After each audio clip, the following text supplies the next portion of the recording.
Okay, chapter 4 of Junie B. First Grader, Aloha-ha-ha. Chapter 4 is called Being a Sandwich. After we got to our plane gate, we waited and waited some more. And then at last, a man said it was time for us to board the airplane. Board the airplane is the airport word for, what do you know? Another dumb bunny line. Only good news. This time we were near the front. And so finally, we got to our seats. I get the window seat. I get the window seat. I sang real loud. And then I ran there speedy quick and I sat right down. There was a teeny little shade on the window.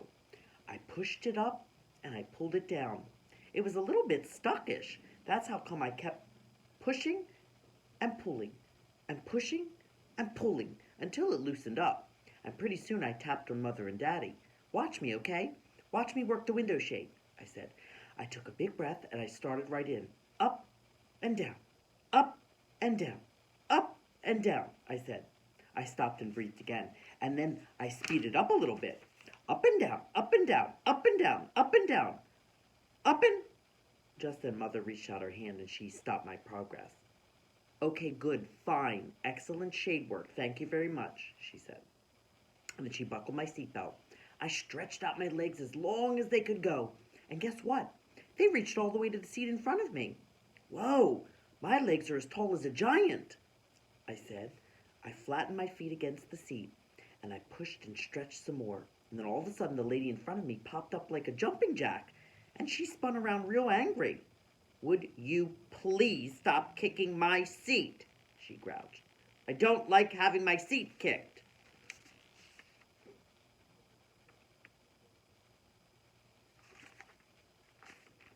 Mother quick took my legs down. Oh my, sorry, she said. It's her first plane trip. I looked at Mother very curious. But I wasn't even kicking her seat. I said my legs were just being tall. The lady made a sound, and she turned around again. After that, I stayed real still, and I didn't move my muscles. Only wait a second. Hold the phone. Just then I spotted the cutest thing I ever saw, and it's called Hey. There's a little tray on the back of the grouchy lady's seat, and it's folded up real flat. I leaned up and opened it. Ha! What will they think of next? I said. I practiced folding it in and out. Watch me, Mother. Watch me, Daddy, I said. I stood up tall to demonstrate.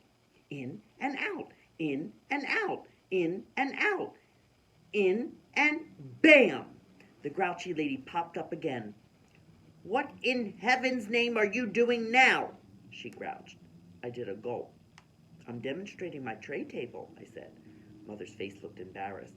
She said she's sorry again. The lady did a snort and turned back around. Please, Junie B., said Mother, behave yourself. Do not touch that lady's seat one more time.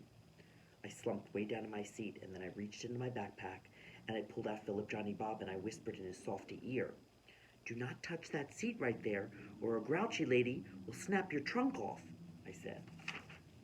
Philip raised his eyebrows. I can't touch it? He asked. Not even with my little pinky toe? I thought for a second. Well, okay, I guess you can touch it with your little pinky toe, but that's all, I said. And so very careful, Philip reached out and he touched the lady's seat with his little pinky toe. And ha! She didn't even feel a thing. Me and Philip laughed and laughed at that funny joke. And then pretty soon, he tapped on his chin and he looked curious at me again. I wonder if there's a grouchy lady behind us, too, he asked. I shrugged my shoulders. I don't know, Phil. Why don't you take a peek? I said. And so Philip Johnny Bob turned around and he tried to peek through the seat crack, but he couldn't get a good look. So finally I had to lift him all the way up to the top of my seat, and I let him steer back there for a while. Only bad news, it didn't actually work out that good, on account of we forgot that Philip's eyes are buttons, and buttons do not have good distance vision. He came back very glum. Phooey, he said. I couldn't see a thing. Now what? I thought some more. And then, yay, a light bulb went on in my head. And I quick reached my hand into my backpack again and I took out Hula Girl Dolores. Phil, it's Dolores. It's Dolores, I said. Dolores is skinny enough to fit through the seat space, see? Plus, her eyes are not even buttons. Philip smiled. You're sharp as a tack, Junie B., he said. I know it, Philip. I know I'm sharp as a tack, and so I'll send Dolores on a spy mission. To the seat behind us, I said. Please stand by. After that, I picked up Dolores and I pushed her through the seat space, and I let her take a nice long peek. Only just then a little bit of trouble happened, and it's called, I felt a tug on Dolores' head. And then whoosh! Someone pulled her to the other side of the seat. I could not believe my eyeballs at that situation. Very quick, I got on my knees, and me and Philip looked over the top of my seat. And oh no, oh no. What did Junie B. find?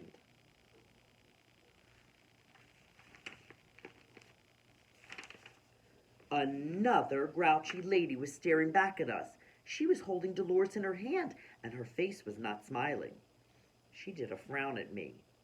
You're a little bit too old to be playing peekaboo, don't you think? She grumped. I did another gulp.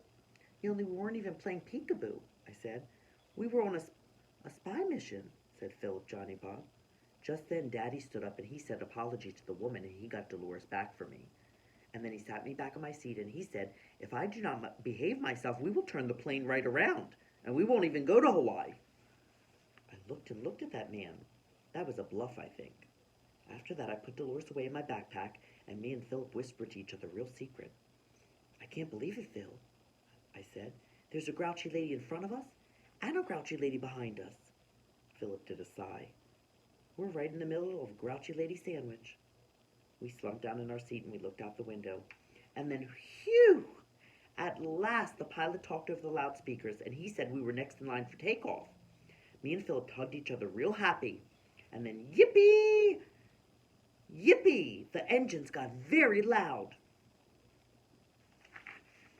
And the plane started to move. And we went faster and faster and faster. And ha! We went all the way up in the sky. It was like a magic carpet, I tell you. There were puffy clouds wherever I looked. This view takes my breathing away, I hollered to Mother and Daddy. Mother smiled. Yes, it does, she said. But you don't have to shout.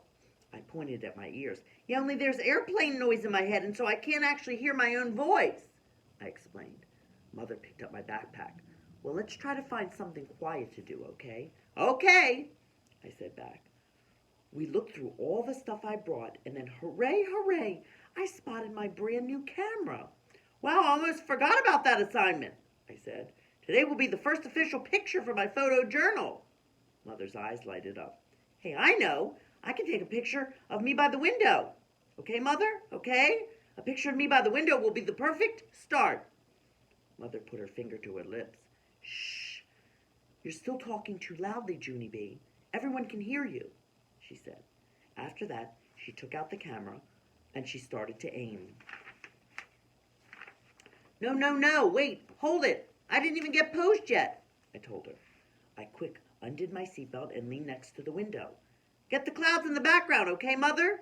Room 1 will love to see me way up high in the clouds. Philip Johnny Bob was still sitting on the seat. I reached over and picked him up. And get Philip too, okay? Just me and Philip and the clouds, and that's all, I said. Just then Philip tapped on me, and he whispered a funny secret.